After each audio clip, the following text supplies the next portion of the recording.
Welcome back, friends. We are looking to enhance the top terms project from the Why by Python curriculum available at www.whyby.in. In this video, we are going to look at a pretty interesting idea which makes the gameplay interesting and also acts like a continuous training to the player. Notice when I play this game, I get a chance to, for example, choose the, let's say, category that I want to play with, given this card. Now, everything works as earlier, so I say indicate my choice as height. But notice something interesting. But now it tells me, look, what is the rank of this card with respect to this category? Now think about it.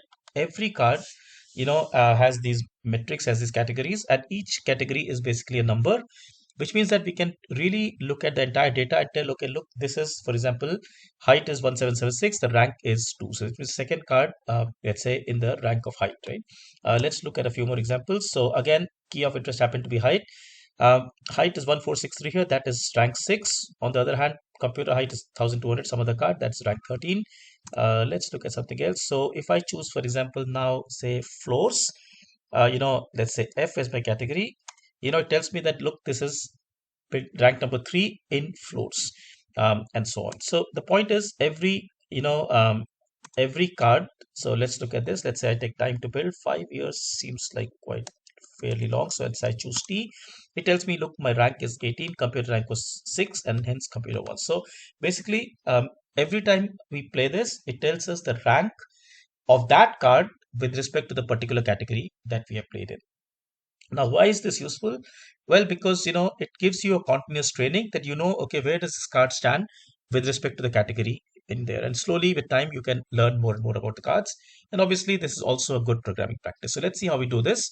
Basically, the way we are going to do this is we are going to add a new function which will tell us the rank in a given category. So rank of a card in a given category. Now, this is again not hard.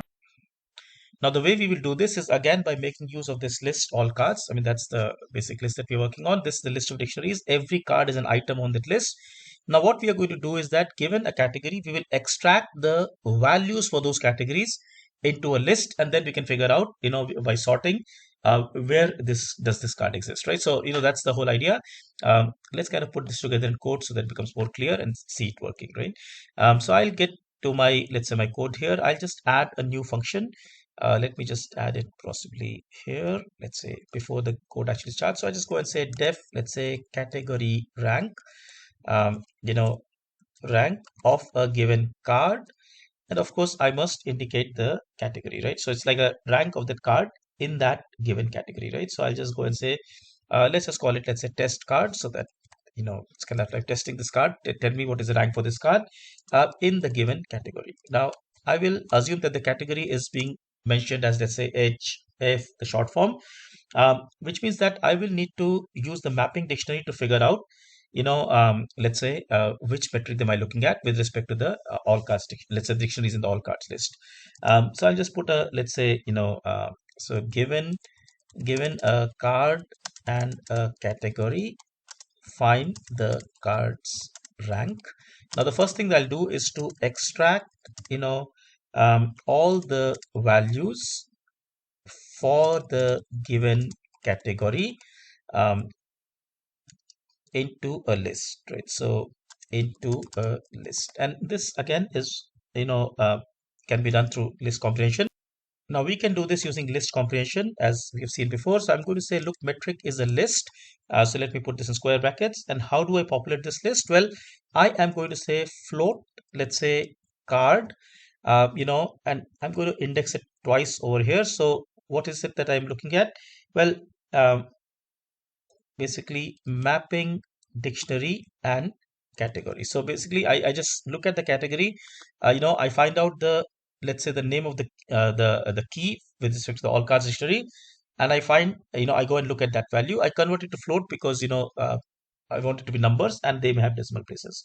And of course, this must run over card in all cards. So I just go and do this on all the cards. So this hopefully is clear. This is a list comprehension. Every list comprehension is basically a for loop. So I'm effectively saying for card in all cards, go and append, let's say, this quantity to the list metric. So that's kind of what's going on here, right? So that is my list over here. Now, of course, I'm going to sort this, but remember, this metric is a list now. depending on what category I'm looking at, I may want to sort it in a ascending manner or a descending manner. And that's what we'll do here. So I just go and ask myself, look, if category is in, let's say, in my case, say H, say F, B, if the category is, let's say, one of these three, which is height, floor, or built up area, so I'll just put this larger, the better.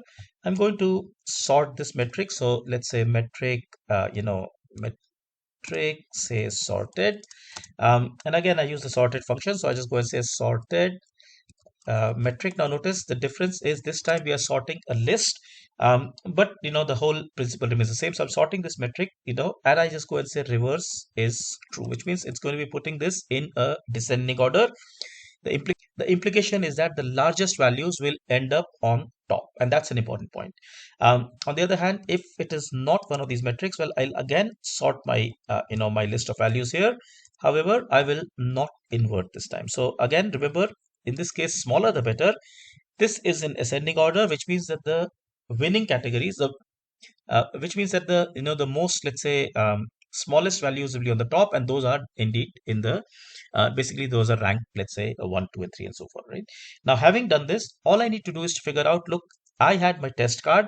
I just need to figure out that where in this sorted list do I find my test card, and how can I find that out? Well, I can just go and say metric, say sorted dot, say index, and what should I find for? Well, I will go and find the same thing here for my test card. So let me just do it carefully. Dot, let's say, card, let's say here has to be test card. And this makes sense because, previously I got all the metrics into this list.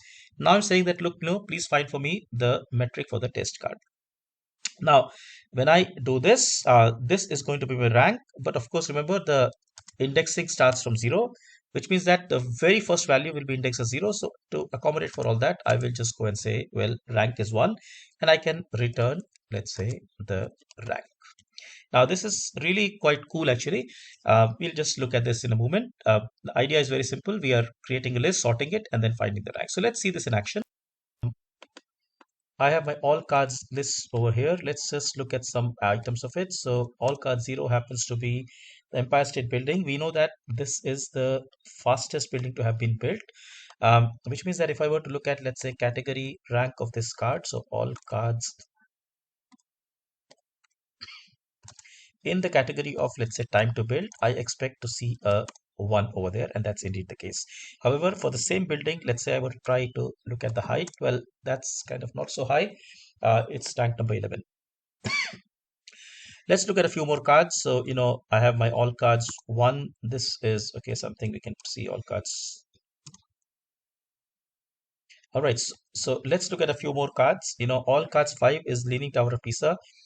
We know that this is the first rank with respect to year build. So if I were to look at, let's say, category rank for this card, say all cards 5 in the category of, let's say, year build, I expect to see a 1, and I do see a 1.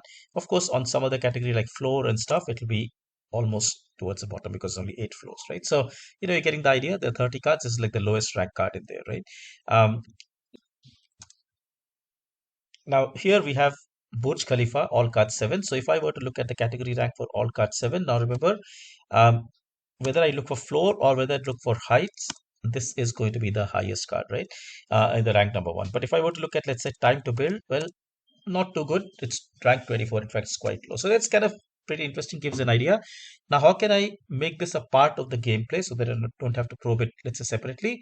Well, all I need to do is that I'll just go to where the game is being played. The computer, once the player has chosen the, once the player or the computer has chosen their key, usually we report which key is being played and what's the value. I can just append this over here. I can just say, well, uh, let's say rank, let's say, so rank equals, and I can, then call this category rank for that particular card. So for player, it's will be player, and the category will be the chosen key. And of course, I must then let's say end this here. And likewise, I can put this similar print for the computer. So, as the game goes on, I'll be told what is the rank for the player and for the computer in the given category. Of course, this has to be, say, compute. So I kind of pass in the player dictionary or the computer dictionary and I get told what is the rank. So when I play this now it's my chance. It so happens that I got this card Dini Tower of Pisa. I know that the metric to be played with for this card is year build, so I choose Y. It tells me, look, this was rank number one, and it's kind of helpful. Next, it's the computer's chance. Computer picks up year built as a category. Well, my year build being 1999 puts me in rank number 14, which is higher than computer. Still win this. Next, I get this, building from UAE. Let's see. I think I would go with, let's say, the built-up area looks quite small in this. I'll go with time to build. That seems like it gives me a decent chance. I do this. Oh, okay. So it turns out that, look, rank for both of these is 6, and hence it's a.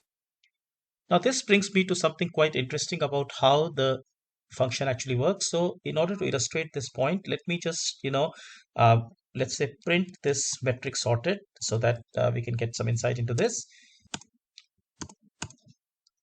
So I run this code once again. I just look for the category rank for all card 0 in, let's say, time to build. Now I know the time to build has repeated entries and that's why I'm going there. You notice that several buildings in fact have 2 years as time to build. Then several buildings have 3 years as time to build. Now this is very, very interesting. In fact, if I have a building whose time to build is, let's say, 2 years, all of them will be given a rank of 2, because in fact they are all equal. The moment I came to a time to build of 3, I'll be given rank of 1, 2, 3, 4, 5, 6. So basically 4 cards will have rank of 2. And then all of these cards will have rank of, let's say, in this case 3, right? Which makes sense because, they are all really equal. And when it comes to 4, it will be like whatever the index of 4, this 4, right? So think about it, quite logical. Basically, lots of cards are going to have the same rank, right? And then there'll be a big jump in rank, and that will be the next level of cards. So, which is again quite logical, but good to think about this, good to understand how this whole thing is working. I hope this has been clear to you, and I hope this has been interesting.